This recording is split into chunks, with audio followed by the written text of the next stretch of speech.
Бұрын соңды ешкім жасамаған 3D растяжкеге тапсырыс алдым. Қалай жасағанымды сіздермен бөлісейін. Ендеше менімен бірге болыңыздар.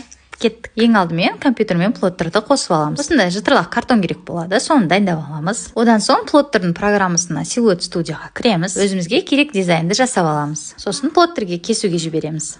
Плоттер кесіп болғанша телефонмен растяжканың дизайн жасап аламыз. Принтерден шығарып қиып аламыз.